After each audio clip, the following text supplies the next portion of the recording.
xeraale waxaa lagu yaqaanay inay tahay dhulkii culummada iyo ducada. sanadihii ugu dambeeyey waxaa loo aqoonsaday inay ahayd dhul colaadeed.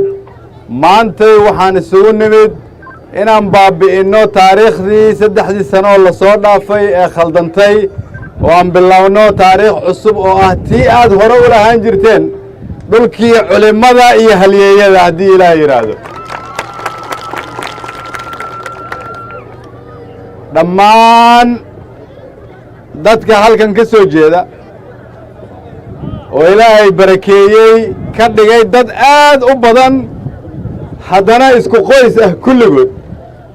soomaali kuma jiraan dad sidaas u badan haddana saas isugu qoysa, laakiin nasiib darra ay colaadi soo kala dhex gashay. waxaan aad idinkaga mahad celinayaa labadiinna dhinacba inaad aqbasheen inaad qaadataan dhab heshiisiin dhab ah, isu timaadaan, iscafisaan, qalbiyada iyo gacmaha isu furtaan.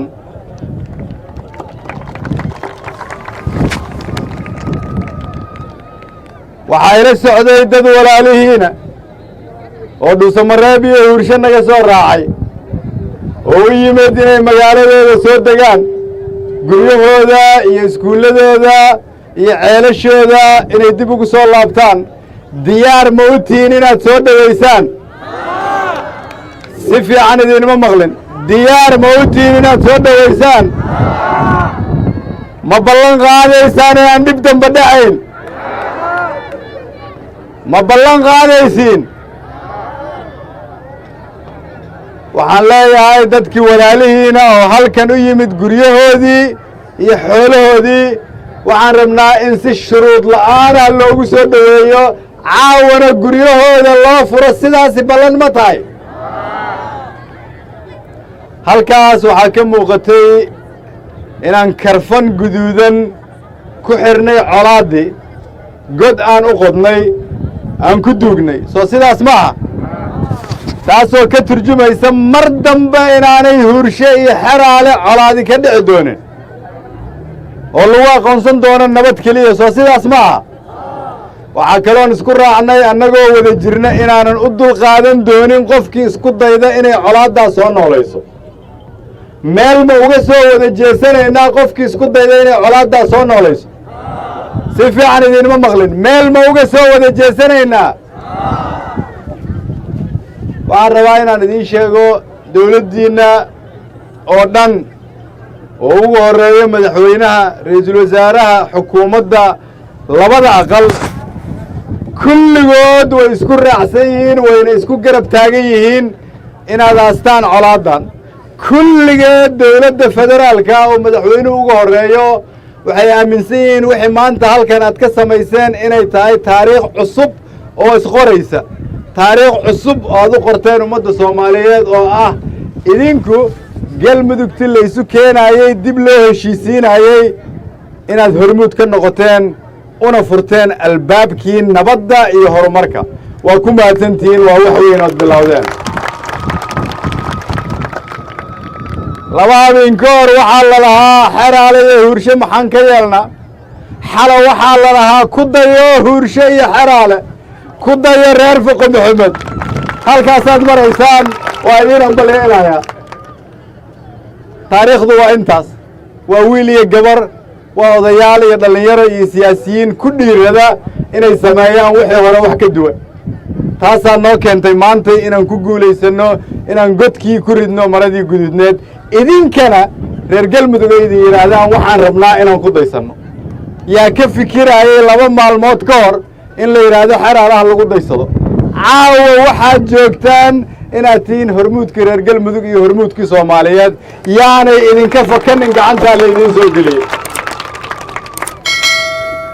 dhammaan hay-adaha dawladda oo halkan jooga amni iyo wasaarado waxaan leeyahay waa inaad 100% la shaqaysaan walaalaheen la adkaysaan nabadda la dhuudhuujisaan waxa ka dhiman tababarka ay doonayaan aad u furtaan baahida ay qabaan aad kala shaqaysaan dhammaan hay-adaha horumarinta dawladda waxaan leeyahay laga bilaabo maanta waa inaad la shaqaysaan reer huurshe iyo reer xeraale baahiyaha ay qabaan oo degdegtaana waa inaad sida ugu dhaqsaha badan u caawisaan hay-adaha caalamiga ah oo ka howlgala dalka soomaaliya idinkuna dalkan waxaad u joogtaan inaad ha qabtirtaan baahida dadka soomaaliyeed maanta waxaan joognaa meeshii ugu baahi badneed dhammaan hay-adaha horumarinta iyo gargaarka waxaan leeyahay waa inaad sida ugu dhaqsaha badan u timaadaan huurshe iyo xeraale waana idinkula xisaabtamaynaa inaad caawisaan dadkan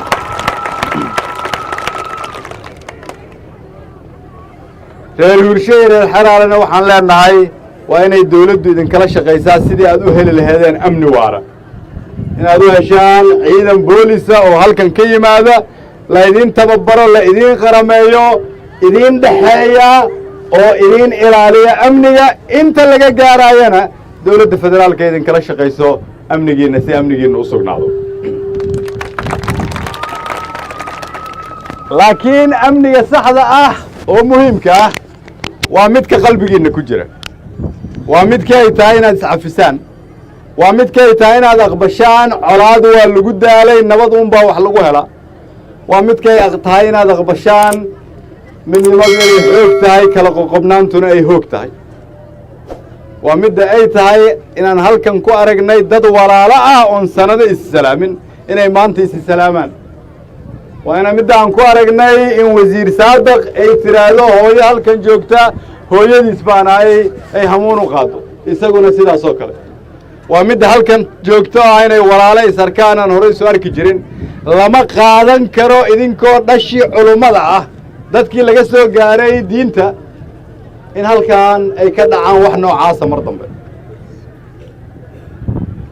maalintii horan halkan idinkugu imid waxaan idinka ballan qaaday in dawladdu ay ka shaqayn doonto in laga dhaliyo dib u heshiisiin halkan waxaan idiin sheegayaa inaan ka shaqaynaynay dhammaan hay-adaha dawladda oo dhan baarlamaanka labadiisa aqal xukuumadda xafiiska madaxweynaha kulligeen inaan ka wada shaqaynaynay kuna minaysnayn inaan keenno guushan idinku aad leedihiin haddana diyaar aan u nahay inaan idinkala sii shaqayno laakiin idinka ayaa la idinka rabaa inaad noqotaan hormuudka nabaddaas soomaali baa idin fiirsanaysa adduunyadaa idin fiirsanaysa taariikhdan cusuboo qorantay oo iftiinka ah codsi ma aha waa idin baryaynaa idinkoo mahadsan ha ku celinina dadkiinna taariikhda mugdihay wiilashaas dhallinyarada ah iyo gabdhahaas dhallinyarada ah waxay u baahan yihiin iskuul waxay u baahan yihiin caafimaad waxay u baahan yihiin horumar waxay u baahan yihiin mustaqbal sidii hore way ku soo daaleen kuna heli maayaan